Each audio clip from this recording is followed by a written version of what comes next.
Salam sejahtera Malaysia, denyut nadi suara rakyat bergema di channel ini. Terima kasih kerana terus bersama dalam channel ini untuk mendapatkan berita terbaru setiap hari.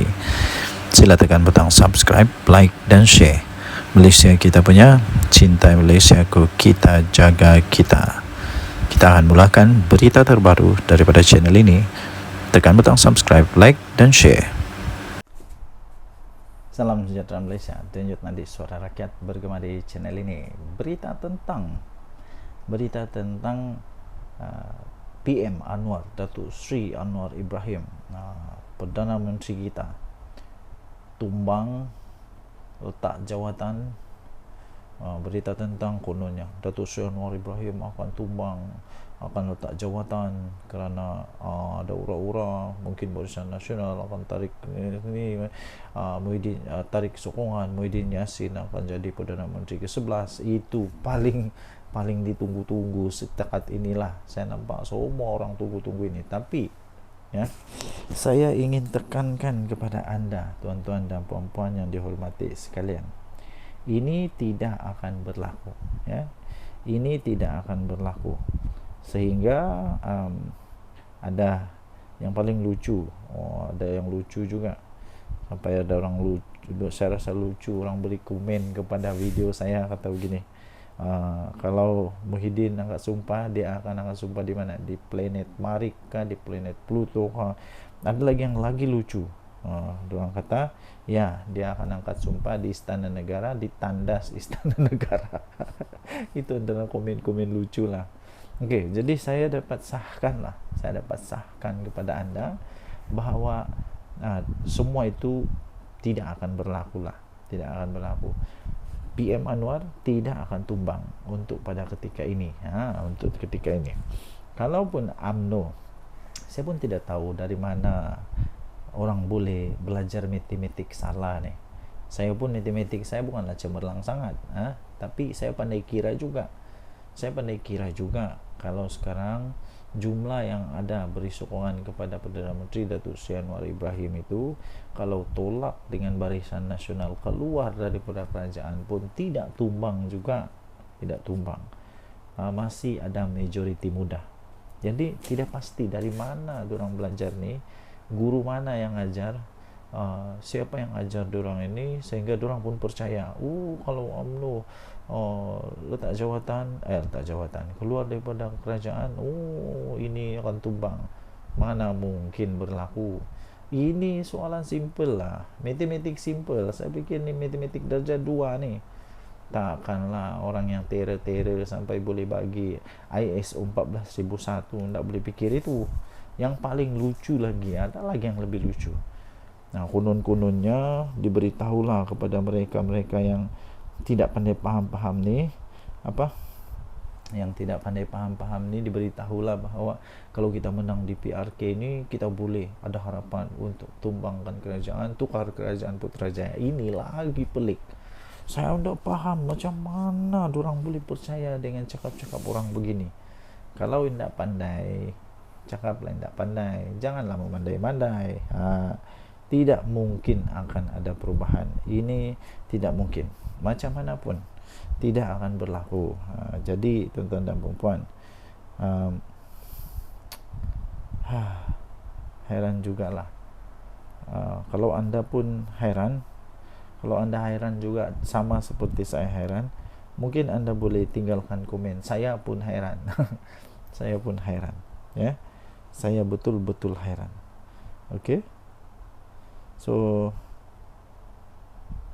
kita jumpalah.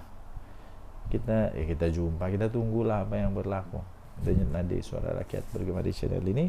Jangan lupa tekan butang subscribe, like dan share. Malaysia kita punya, cintai Malaysiaku, kita jaga kita. Bye. Salam sejahtera Malaysia. Nampaknya Sanusi makin banyak kes dia di mahkamah ni. Makin banyak kes mahkamah Sanusi. Memang hebat lah, Sanusi ni memang hebat.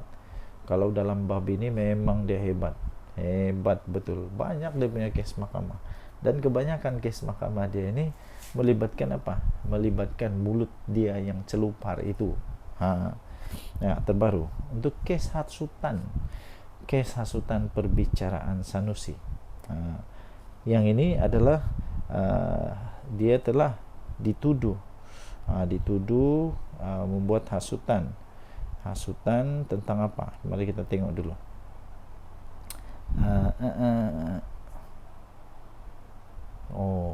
Dia telah dituduh menghasut, dan hukuman dia mengikut Seksyen 4, didakwa mengikut Seksyen 4-1-B Akta Hasutan 1948, dan beliau boleh dihukum mengikut Seksyen 4-1 Akta yang sama, membawa hukuman maksimum penjara 3 tahun atau denda 5.000 atau kedua-dua.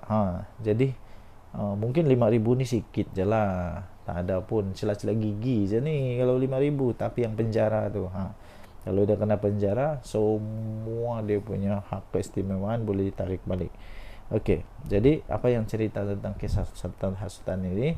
Perbicaraan Sanusi ditangguhkan.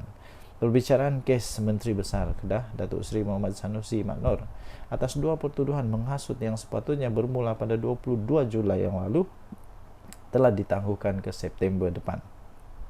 Pertuduhan terhadap pemimpin PAS yang kontroversi itu berhubung isu pelantikan Menteri Besar Selangor dan penubuhan kerajaan perpaduan dalam satu ceramah politik. Ini memang teruklah Sanusi kena kali ini.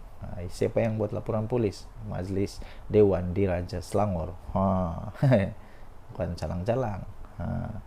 Hakim Datuk Aslam Zainuddin menetapkan tarikh itu selepas pihak pembelaan Sanusi menghantar representasi terbaru kepada Jabatan Peguam Negara pada minggu lalu. Peguamnya iaitu Awang Armada Jaya Awang Mahmud berkata pihak pembelaan percaya AGC memerlukan masa untuk mempertimbang representasi itu serta meneliti perkembangan baru dalam kes berkenaan.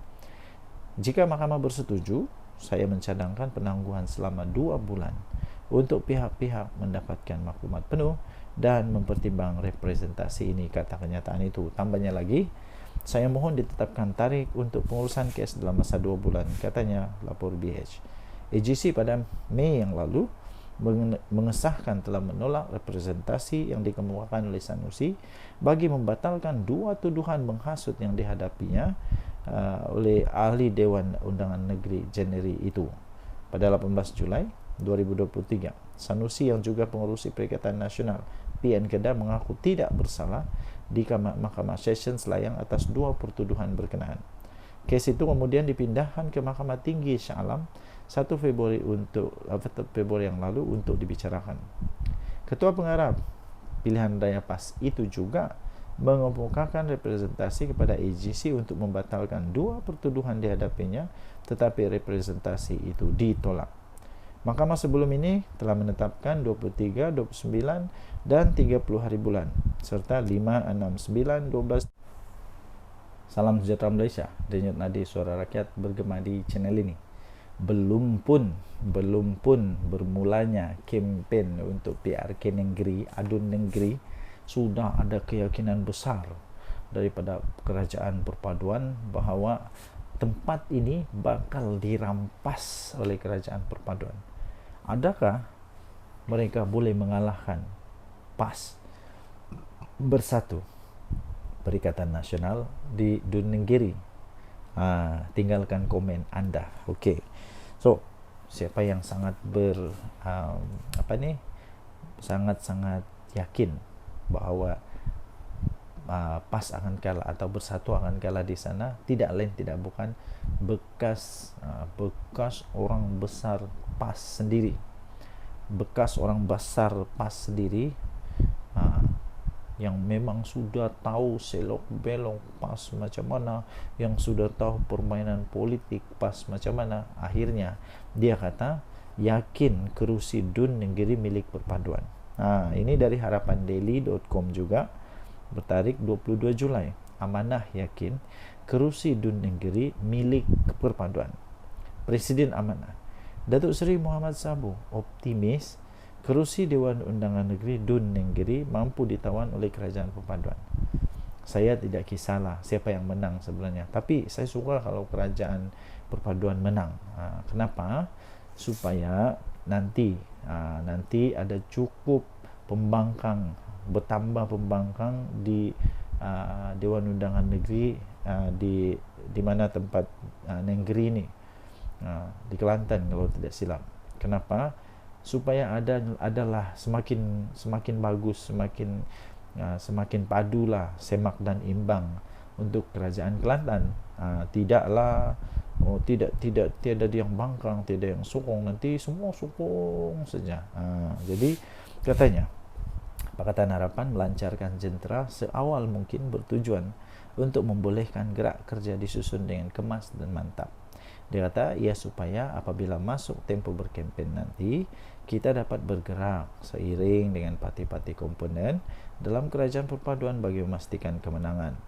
Jentera pilihan raya PH Kelantan telah pun dilancarkan, dan saya yakin dengan gerak kerja Barisan Nasional, kerusi negeri ini mampu dimenangi semula, dia kata. Saya ucapkan syabas dan tahniah kepada seluruh jentera pilihan raya PH Kelantan atas kesiapsiagaan ini, katanya. Suruhanjaya Pilihan Raya SPR telah menetapkan hari penamaan calon dan pengundian awal PRK negeri masing-masing pada 3 Ogos dan 13 Ogos. Jadi manakala 17 Ogos sebagai hari mengundi, kerusi Dun Negeri menjadi kosong selepas Speaker Dewan Undangan Negeri Kelantan, Datuk Muhammad Amar Nik Abdullah, telah mengumumkan kekosongan selepas adun, iaitu Muhammad Azizi Abu Naim digugurkan keahliannya oleh Bersatu pada 13 Jun yang lalu. Pada 18 Julai lalu, BN Kelantan mengumumkan Ketua Pemuda UMNO Negeri, iaitu Muhammad Azmawi Fikri Abdul Ghani sebagai calon PRK Dun Negeri. Kali ini Ketua Pemuda UMNO Negeri, UMNO lawan Bersatu kali ini. Tapi Bersatu entah aku pun tak tahu, tak faham juga kenapa Bersatu tak berani pakai lambang sendiri, kenapa Bersatu tak berani pakai lambang Perikatan Nasional, tapi pun mau pinjam juga lambang PAS. Takut kalah. Takkanlah takut kalah, kan Bersatu kuat.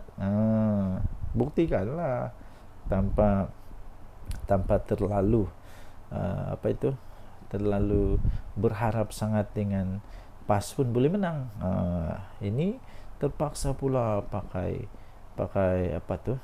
terpaksa pula pakai logo daripada PAS. Entah kenapa. Mungkin anda tahu, tinggalkan komen. Denyut Nadi Suara Rakyat bergema di channel ini. Jangan lupa tekan butang subscribe, like dan share. Bye bye. Salam sejahtera Malaysia. Denyut Nadi Suara Rakyat bergema di channel ini. Ada juga kebenarannya bila kawan saya kata PAS ni pelik sikit.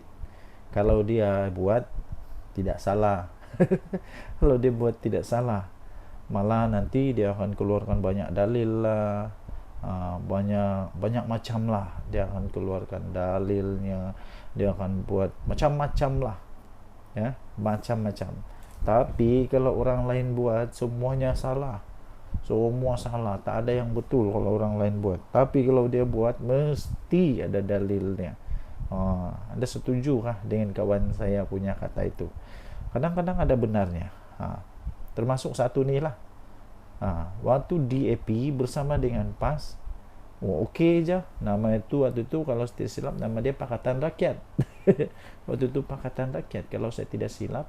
Pernah juga di dalam pentas ceramah duduk sebelah Lim Kit Siang adalah Tok Guru Hadi Awang. Kalau tidak silap dialah kot. Kalau saya tidak silap lah. Kalau saya silap bagi tahu lah. Tapi tiada pula orang bising. Malah walaupun semua waktu itu semua okey je. Okey je. Tapi ni ada satu ni. Tiba-tiba saja bila UMNO bersama dengan PAS, seolah-olah Malaysia ni bakal kiamat. Seolah-olah Malaysia ini bakal hancur lah, musnah lah, macam-macam lah. Tiada pula PAS DAP bising, tapi UMDAP semua bising. Ini Ketua UMNO Labuan kasih tempelak dengan kau punya PAS. Jadi walaupun sekalian, apa pula kata anda? Kenapa dulu PAS bersama DAP okey je? Okey je. Tapi sekarang UMNO dan DAP tak boleh bersama. Ketua UMNO Labuan Muhammad Rafi Ali Hassan telah timbul, telah muncul, tampil menempelak golongan yang bising sangat dengan kerajaan UMNO DAP atau UMDAP dalam kerajaan paduan. Katanya keputusan menjalinkan kerjasama itu bukannya disebabkan anak murid mau mengikut cakap guru. Sebaliknya ia untuk menyelamatkan parti. Katanya keputusan kita bersama dengan kerajaan perpaduan bukan pada waktu zaman kami bersetuju kerana menghormati titah daripada di-Pertuan Agong dan untuk menyelamatkan negara yang tiada kerajaan. Kemudian dia kata, kita bergabung dengan DAP ini selepas pilihan raya umum, bukan sebelum pilihan raya. Betul atau tidak? Betul lah. Mana ada UMNO jadi geng kepada Pakatan Harapan, terutamanya DAP dalam pilihan raya? Tidak. Tapi hanya sanggup bekerjasama dengan DAP selepas Agong mengeluarkan titah. Jadi menghormati titah Agong dan untuk menyelamatkan kerajaan Malaysia supaya ada kerajaan memimpin. Jadi UMNO bersamalah dengan DAP. Dulu PAS bersama dengan DAP, kenapa? Apa alasannya pula? Tapi waktu PAS dan DAP bersama dengan DAP, adakah orang bising? Adakah pemuda UMNO bising? Soal beliau dalam satu video di TikTok UMNO Labuan. Muhammad Rafi turut mengimbas kembali tentang PAS dan DAP yang pernah duduk serumah. Duduk serumah satu ketika dulu. Itu bila? Tahun 2004. Mungkin sudah lupa, mungkin Tok Guru Adi Awang sudah lupa, kesian dia. Mungkin juga Walaun pun sudah lupa, mungkin juga Walang Tit pun sudah lupa, mungkin juga orang-orang PAS ni cepat lupa. 2004 sudah lama. Tahun 2004, 2008 PAS duduk satu rumah dengan DAP. Tidur satu bantal, susun strategi mau kalahkan UMNO Barisan Nasional. Ada orang bising? Ada keluar perkataan PAS DAP? Tak ada. 2018 bersedap waktu bersatu dengan PAS, ada orang bising. UMDAP semua orang bising. Yang paling bising kita pula adalah UMNO yang paling bising daripada yang di luar. Yang paling bising kita pula dalam UMNO yang paling bising daripada orang di luar. Tempelak beliau lagi. Jadi tuan-tuan dan perempuan yang dihormati sekalian, itulah yang terjadi. Sila tinggalkan komen. Untuk mendapatkan berita atau cerita lengkap tentang ini, anda boleh masuk di dalam harapandaily.com. 22 Julai tajuk dia, tiada pula PAS DAP, tapi UMDAP semua orang bising. Tempelak ketua UMNO Labuan. Kita jumpa lagi. Bye bye. Salam sejahtera Malaysia. Denyut nadi suara rakyat bergema di channel ini. Sebelum kita teruskan, saya nak minta tolong untuk anda tinggalkan komen. Adakah anda suka kerajaan yang ada sekarang ini? Tinggalkan komen juga apa pendapat anda dengan pembangkang yang ada sekarang ini. Adakah pembangkang ini betul-betul jujur? Adakah pembangkang ini betul-betul ikhlas hatinya? Adakah mereka betul-betul orang kata suci, murni, mulus, tak ada dosa dan sebagainya? Anda boleh tinggalkan komen anda, tapi janganlah mengutuk-ngutuk ya, jangan memfitnah, jangan mengutuk, jangan juga keluarkan kata-kata yang tak baik. Anda boleh komen. Okey, so terbaru ada satu pendedahan yang cukup dahsyat. Ini cukup dahsyat. Saya fikir pemimpin PN ini akan bingung, pening kepala jugalah. Soalnya biasalah, siapa yang nak masuk politik, mau tidak mau kamu akan jadi sasaran, akan jadi sasaran kepada paparazi. Dulu paparazinya hanya wartawan tahu. Sekarang paparazinya bukan hanya wartawan, malah seluruh netizen akan jadi paparazi. Malah paparazi dari netizen itu lebih hebat. Kadang-kadang lebih hebat daripada pemberita sekalipun. Terbaru ini ada satu pendedahan terbaru ya, tuan-tuan dan puan yang dihormati sekalian. Kereta hebat betul. Tapi sebelum itu saya mau tanyalah, apa ini maksud zuhud ini? Apa maksud zuhud ini? Sampai saya pun tidak tahu apa ini zuhud. Maklumlah, saya ini budak baru belajar, jadi ada istilah-istilah yang tidak pernah dengar. Contoh yang saya pernah dengar ni zuhud. Apa ini zuhud? ZUHUD, zuhud. Ramai teruja lihat koleksi kenderaan zuhud pemimpin PN ini. Oh, ini daripada harapandaily.com. Tarik dia 23 Julai. Ini dia. Oh, gambar dia. Ui, cantik gila kereta ni. Kereta Ford. Tular sejumlah banyak ni. Sejumlah koleksi kenderaan, bukan kelas maharin, yang dikaitkan dengan seorang pemimpin Perikatan Nasional. Keupayaan pemimpin berkenaan dalam memiliki kenderaan-kenderaan terbabit telah mengundang persoalan, sehingga ada yang mengaitkan dengan Suruhanjaya Pencegahan Rasuah Malaysia SPRM. Menurut perkongsian daripada seorang pengguna X, dulunya Twitter, sekarang X, iaitu @saiful_adn, dapat dilihat kereta dan motosikal berkuasa tinggi itu yang juga memiliki nombor pendaftaran kenderaan yang cukup istimewa. Gambarnya ini. Itu.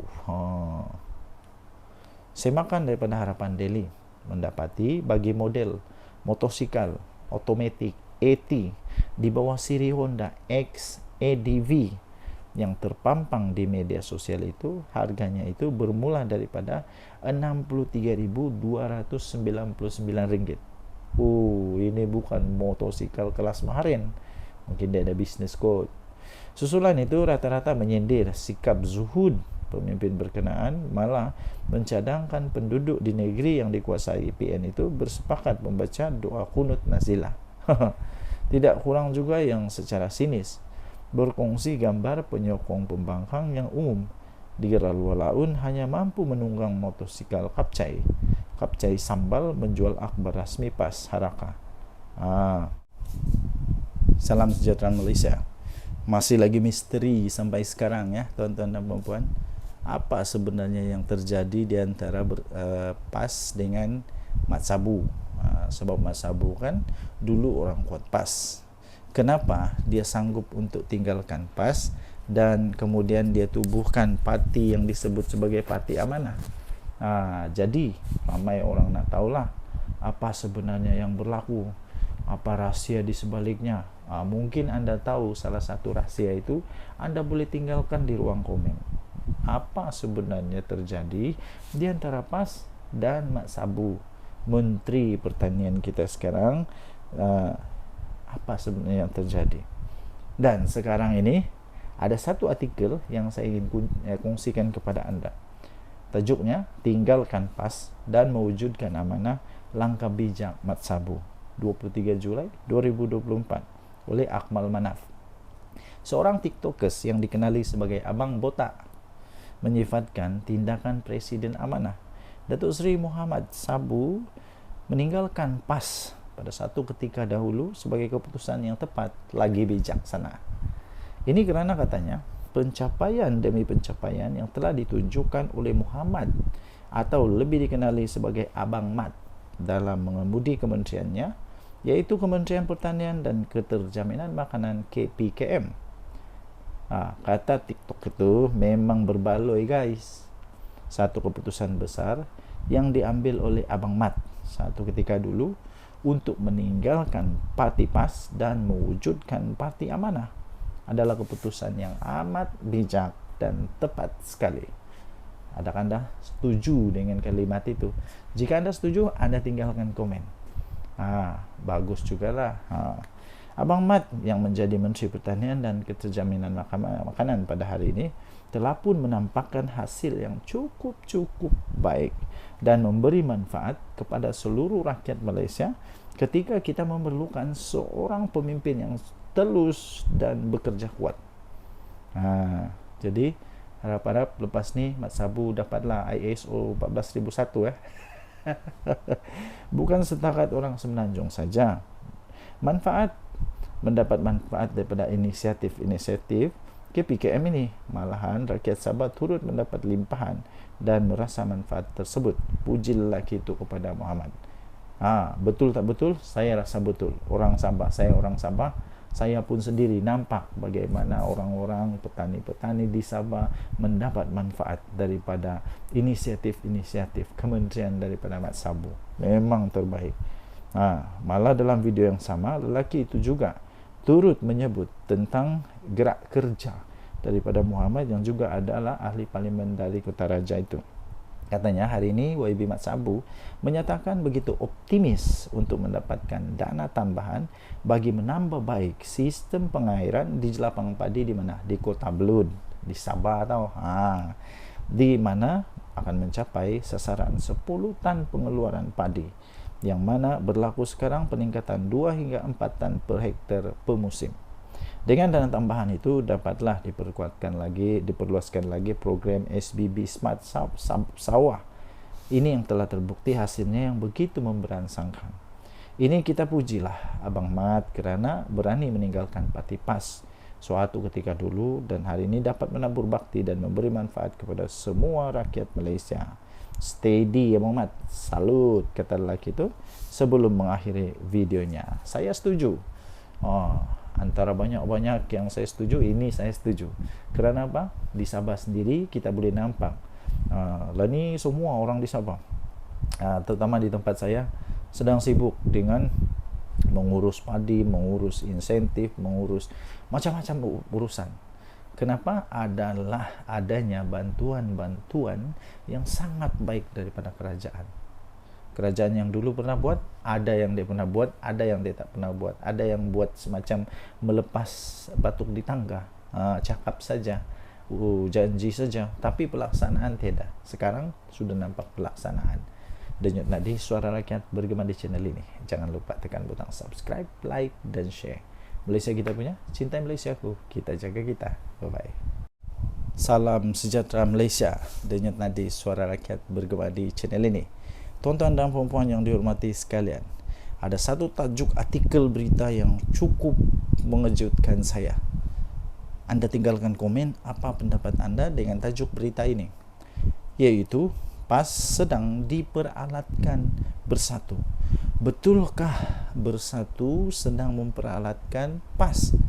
Betulkah bersatu sedang tunggang PAS? Tapi kalau betul, takkanlah PAS tak sedar.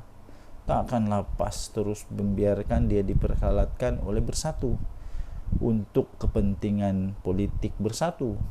Takkanlah orang-orang bijak macam Hadi Awang, macam Tuan Guru Tuan Ibrahim Tuan Man, ya kan, sampai bagi sijil ISO, mesti orang yang hebat, pandai, bijak.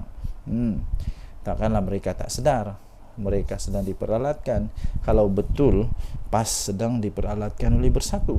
Nah, ini daripada Harapan Daily. Walaupun Muhyiddin pernah berkata maksud PAS itu adalah parti ajaran sesat. Dulu Muhyiddin pernah cakap rupanya. Mahathir mengkritik PAS. Punca berlaku peristiwa Mamali. Wan Ahmad Faisal pula pernah berkata penyokong PAS bodoh. PAS tetap menerima mereka. Ini satu ketika dulu. Mungkin sudah dilupakan, tapi orang-orang di Malaysia tidak akan lupa itu. Sebab kenapa? Dirakam, ditulis di newspaper, di YouTube mungkin pun ada. Ketika Muhyiddin Yassin kata apa? Ketika dia kata PAS itu parti ajaran sesat. Ketika waktu Mahathir mengkritik PAS, kononnya punca peristiwa Mamali. Kemudian Wan Ahmad Faisal pula pernah kata penyokong PAS ni bodoh. Jadi sekarang siapa yang bodoh? Ini lucu. Sedangkan walaupun Datuk Seri Anwar Ibrahim tidak pernah menyesatkan PAS, DAP pun tidak pernah memperbodohkan penyokong PAS atau membodohkan penyokong PAS. Amanah pun tidak pernah pun untuk membinatangkan PAS. Ketiga parti ini tetap dianggap musuh. Entah tiba-tiba Mahathir jadi kawan, Ahmad Faisal yang kata penyokong PAS bodoh tu pun jadi kawan, Muhyiddin yang kata PAS itu maksudnya parti ajaran sesat pun jadi kawan. Sebenarnya Muhyiddin sangat licik dalam permainan politik. Muhyiddin menggunakan Tun Mahathir untuk menjatuhkan Tun Abdullah Badawi, sehingga Pak Lah menzahirkan duka cita sikap Muhyiddin itu di pentas terbuka. Kemudian Muhyiddin cuba menjatuhkan Najib, kononnya kes 1MDB. Sebelum dijatuhkan, Najib telah pun bertindak lebih awal menjatuhkan Muhyiddin daripada kerusi timbalan Perdana Menteri. Tidak berputus asa, Muhyiddin sanggup menyembah Anwar di penjara. Ihsan Anwar merestukan Bersatu untuk bersama dengan Pakatan Harapan. Selepas PH berjaya memenangi PRU14, Muhyiddin mengkhianati Mahathir dan Anwar. Akhirnya dia menjadi Perdana Menteri. Sebenarnya Bersatu tidak pun mampu untuk memenangi satu pun kerusi tanpa PAS. Jika tidak percaya, cubalah PAS ambil sikap lepas tangan untuk PRK Negeri. Bersatu akan kena TKO, confirm plus guarantee. Ketika Muhyiddin menjadi Perdana Menteri, dia tidak lantik timbalan Perdana Menteri dari PAS. Malah Muhyiddin tidak pun mempercayai ulama PAS untuk memegang portfolio Menteri Agama. Mungkin Muhyiddin masih yakin kenyataannya bahawa PAS ini bermakna parti ajaran sesat. Tapi bila dah jadi kerajaan, Bersatu pula yang banyak bolot jawatan penting dalam kabinet. Manakala PAS hanya diberi jawatan berportfolio rendah dan jawatan pengerusi GLC saja. Bahkan semasa Muhyiddin Yassin jadi Perdana Menteri pun, dia lantik Ismail Sabri dari UMNO sebagai TPM. Sedangkan UMNO bukannya sebahagian daripada Perikatan Nasional. Mengapa tidak dilantik calon daripada PAS? Dan berbagai skandal mahkamah memimpin pemimpin-pemimpin daripada Bersatu, dari presiden hingga naib presiden mereka yang melibatkan anak dan menantu, dilihat PAS menjadi tukang cuci dosa-dosa tersebut. Saya tertarik dengan ulasan veteran daripada UMNO, Mustafa Yaakob, yang Bersatu, yang menyifatkan Bersatu ini tidak mampu bertanding atas kekuatan sendiri, tetapi terpaksa menumpang kekuatan sekutunya, yaitu PAS. Bersatu terpaksa pula menggunakan logo PAS untuk bertanding di PRK Dun Negeri yang akan diadakan 17 Ogos ini. Bersatu tak berani menggunakan logo sendiri atau logo Perikatan Nasional di Negeri. Sebab mereka tahu pengundi PAS tidak akan mengundi calon Bersatu. PAS dan PN hanyalah kuda tunggangan Bersatu, di mana mereka digunakan untuk menggerakkan jentera bagi pihak Bersatu. Maklumlah, Bersatu bukannya ada kekuatan jentera pun. Nampak tak betapa hinanya kedudukan PAS dalam PN? Eloklah PAS tunggang agama, Bersatu pun tunggang PAS, kata tulisan ini. Okey, jadi anda boleh baca ini di di harapandaily.com 23 Julai 2024, ditulis oleh Norman Radzwan. Tajuk dia, PAS sedang diperalatkan Bersatu. Apa pendapat anda dengan tulisan ini? Apa pendapat anda dengan tulisan ini? Anda boleh tinggalkan komen. Denyut Nadir, Suara Rakyat, bergema di channel ini. Bye-bye. Salam sejahtera Malaysia. Denyut Nadir, Suara Rakyat, bergema di channel ini. Sejak sekian lama orang bertanya-tanya, betulkah UMNO akan keluar dari kerajaan ni? Betulkah kerajaan ini akan tumbang kalau UMNO keluar? Soalan itu pertama. Betulkah UMNO mau keluar dari kerajaan? Betulkah Zahid Hamidi akan bawa semua MP dia, semua menteri dia letak jawatan dan jadi pembangkang? Betulkah? Yang kedua ialah betulkah bahawa mereka akan letak jawatan semua menteri-menteri UMNO? Ingat, UMNO tidak kuat macam dulu ya. UMNO bukan macam dulu lagi. Pernah dulu, kalau anda masih ingat, saya pun masih ingat, waktu itu saya sudah cukup dewasa. Sekarang ni dah 40 lebih umur, jadi sudah cukup dewasa lah. Cukup dewasa. Waktu itu ada istilah begini. Waktu ketika UMNO masih kuat, ada istilah kata begini, apapun yang UMNO letak batu kah, letak kayu kah, letak apa sajalah diletak di mana-mana. Waktu masih kuat dulu tu, batu pun boleh menang, kayu pun boleh menang, tunggul kayu pun boleh menang. Kura-kura kalau letak jadi calon pun boleh menang dalam pilihan raya waktu itu.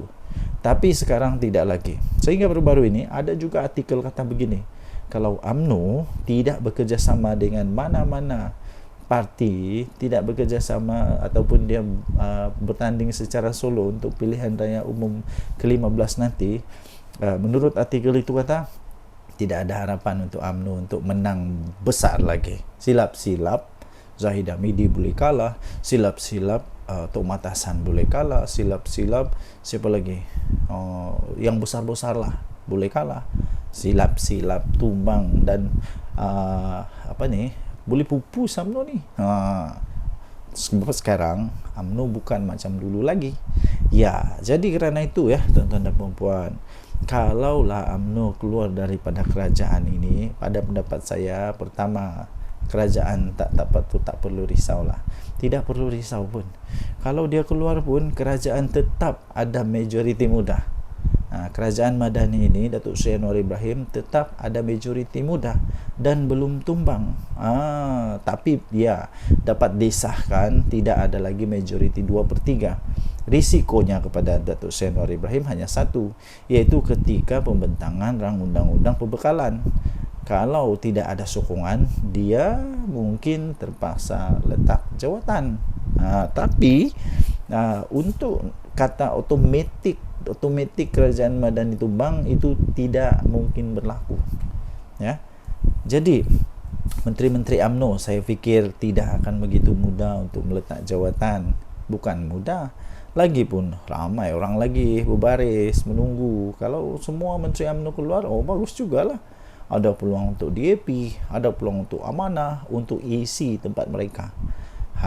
Ini pun sebenarnya boleh dikatakan hasil daripada persefahaman yang baik dalam kerajaan perpaduan. Walaupun UMNO taklah besar mana kemenangan dia, tidak macam dulu, maksud saya tidak macam dulu kemenangan itu, tapi mereka tetap dihargai oleh kerajaan yang ada sekarang, sampai mereka tetap diberikan banyak jawatan dalam kerajaan. Timbalan Perdana Menteri dari mana? Timbalan Perdana Menteri daripada UMNO, yang sepatutnya boleh sahaja daripada DAP, tetapi kerana strategi politik menunjukkan bahawa mereka ini sefahaman, ada perpaduan, maka okeylah, bagilah dekat Datuk Seri Zahid Hamidi. Jadi maksud kata begini, UMNO kena sentiasa ingat bahawa mereka ada sekarang ini menjadi kuat semula, bolehlah dikatakan semakin mengorak langkah untuk menjadi kuat kerana mereka ada satu gabungan persefahaman politik dengan Pakatan Harapan, ya. Jadi hanya satu peluang untuk UMNO dapat menang, ialah dengan bekerjasama dengan Kerajaan Perpaduan, dengan Pakatan Harapan. Kalau tidak, UMNO tak akan boleh kalahkan PAS. Itu for sure lah. UMNO susah untuk kalahkan PAS. Kalau 1 lawan 1, UMNO lawan PAS, memang belum tentu UMNO boleh menang. Okay? Walaupun di tempat DAP, walaupun di tempat yang di tempat yang bukan PAS yang menguasa. Apa pendapat anda? Sila tinggalkan komen. Denyut Nadi Suara Rakyat bergema di channel ini. Bye-bye. Salam sejahtera Malaysia, Denyut Nadi Suara Rakyat bergema di channel ini. Okey, tuan-tuan dan puan yang dihormati sekalian, sepanjang beberapa hari ini, perkara yang amat hangat di seluruh berita ataupun semua penganalisis pengulas politik ialah tentang di mana adanya konon-konon lah, ura-ura lah, konon lah, cerita kabar angin lah yang mengatakan MCA dan MIC keluar daripada Barisan Nasional. Tuan-tuan dan puan-puan yang dihormati sekalian, itu hanya berita kabar angin. Walaupun begitu, malam ini, hari ini, pagi ini, hari ini, petang ini, apa-apa sajalah masa yang anda tonton video ini, saya ingin nyatakan bahawa tidak ada keuntungan pun kalaulah MCA dan MIC keluar daripada Barisan Nasional. Apa keuntungan bagi mereka? Mungkin anda boleh berikan komen. Apa pendapat anda? Sekiranya MCA keluar daripada Barisan Nasional, adakah yang sanggup untuk menerima mereka sebagai satu gabungan politik, rakan politik di dalam gabungan? Sanggupkah Perikatan Nasional ambil MCA? Sanggupkah Perikatan Nasional untuk ambil MIC? Dan apa kelebihan MCA dan MIC kalau keluar daripada kerajaan? Tidak ada sebenarnya. Jadi tidak ada apa-apa gunanya untuk Barisan Nasional kerugiankah, keuntungankah kalau MCA dan MIC keluar daripada Barisan Nasional. Kerugian tidak pada UMNO, tidak juga kepada kerajaan ini, kerana MIC dan MCA mereka hanya ada berapa kerusi dalam parlimen. Tidak pun sampai 5 kerusi dalam parlimen, hanya berapa saja MIC berapa kerusi dalam parlimen. Tidak akan menggugat apa-apa, tidak akan menjadikan kerajaan yang sekarang ada ini tumbangkah, apalagi kalau tukar kerajaan, tidak mungkin akan berlaku. Walaupun sebenarnya secara faktanya pun, andai kata Barisan Nasional semua keluar daripada kerajaan pun, kerajaan Madani ini tidak akan tumbang pun, tetap akan kekal menjadi kerajaan sekurang-kurangnya sampai pada PRU 16 nanti.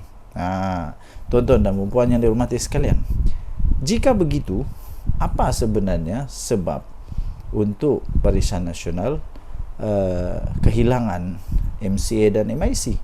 Tidak ada apa-apa sebab pun. Lainlah kalau kita cakap tentang UMNO, mungkin mereka kecewa tentang Najib Razak, mungkin mereka kecewa tentang banyak perkara-perkara yang mungkin saja. Tapi untuk MIC dan MCA tidak ada apa-apa isu pun yang mereka boleh timbulkan. Mereka malah perlu bersyukur, berterima kasih kepada kerajaan ini, kerana walaupun jumlah mereka yang sedikit macam tu pun, tapi tetap dianggap amat penting oleh kerajaan Madani ini. Jadi tuan-tuan dan puan yang dihormati sekalian, pada pendapat saya, ini pendapat saja ya, semua orang ada pendapat masing-masing. Anda boleh bantah, Anda boleh bangkang pendapat yang saya utarakan ini, terpulang kepada Anda.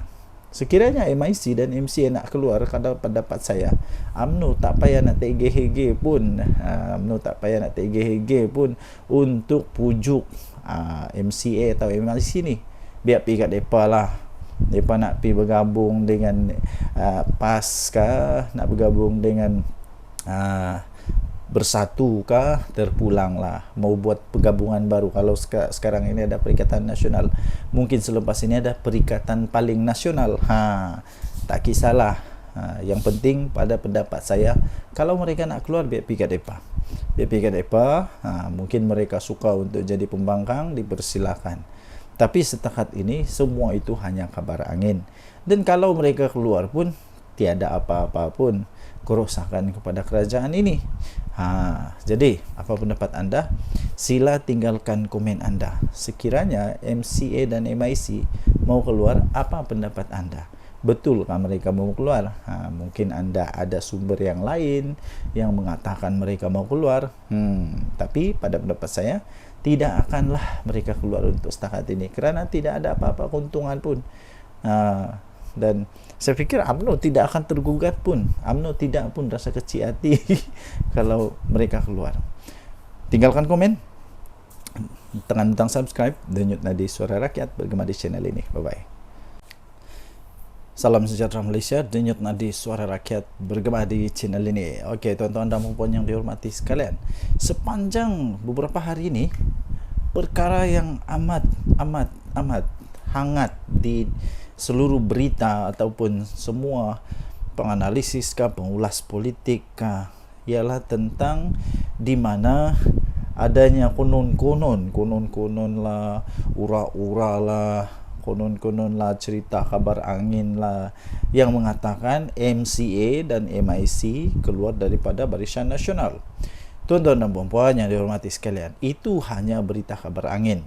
Walaupun begitu, malam ini, hari ini, pagi ini, hari ini, petang ini, apa-apa sajalah masa yang anda tonton video ini, saya ingin nyatakan bahawa tidak ada keuntungan pun kalaulah MCA dan MIC keluar daripada Barisan Nasional. Apa keuntungan bagi mereka? Mungkin anda boleh berikan komen. Apa pendapat anda? Sekiranya MCA keluar daripada Barisan Nasional, adakah yang sanggup untuk menerima mereka sebagai satu gabungan politik, rakan politik di dalam gabungan? Sanggupkah Perikatan Nasional ambil MCA? Sanggupkah Perikatan Nasional untuk ambil MIC? Dan apa kelebihan MCA dan MIC kalau keluar daripada kerajaan? Tidak ada sebenarnya. Jadi tidak ada apa-apa gunanya untuk Barisan Nasional kerugiankah, keuntungankah kalau MCA dan MIC keluar daripada Barisan Nasional? Kerugian tidak pada UMNO, tidak juga kepada kerajaan ini, kerana MIC dan MCA mereka hanya ada berapa kerusi dalam parlimen. Tidak pun sampai 5 kerusi dalam parlimen. Hanya berapa saja, MIC berapa kerusi dalam parlimen. Tidak akan menggugat apa-apa. Tidak akan menjadikan kerajaan yang sekarang ada ini tumbang, apalagi kalau tukar kerajaan, tidak mungkin akan berlaku. Walaupun sebenarnya secara faktanya pun, andai kata Barisan Nasional semua keluar daripada kerajaan pun, kerajaan Madani ini tidak akan tumbang pun, tetap akan kekal menjadi kerajaan sekurang-kurangnya sampai pada PRU 16 nanti. Tuan-tuan dan puan yang dihormati sekalian, jika begitu, apa sebenarnya sebab untuk Barisan Nasional kehilangan MCA dan MIC? Tidak ada apa-apa sebab pun.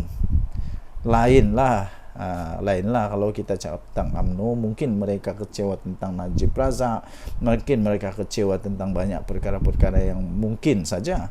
Tapi untuk MIC dan MCA tidak ada apa-apa isu pun yang mereka boleh timbulkan. Mereka malah perlu bersyukur, berterima kasih kepada kerajaan ini, kerana walaupun jumlah mereka yang sedikit macam tu pun, tapi tetap dianggap amat penting oleh kerajaan Madani ini. Jadi tuan-tuan dan puan yang dihormati sekalian, pada pendapat saya, ini pendapat saja ya, semua orang ada pendapat masing-masing. Anda boleh bantah, Anda boleh bangkang pendapat yang saya utarakan ini, terpulang kepada Anda.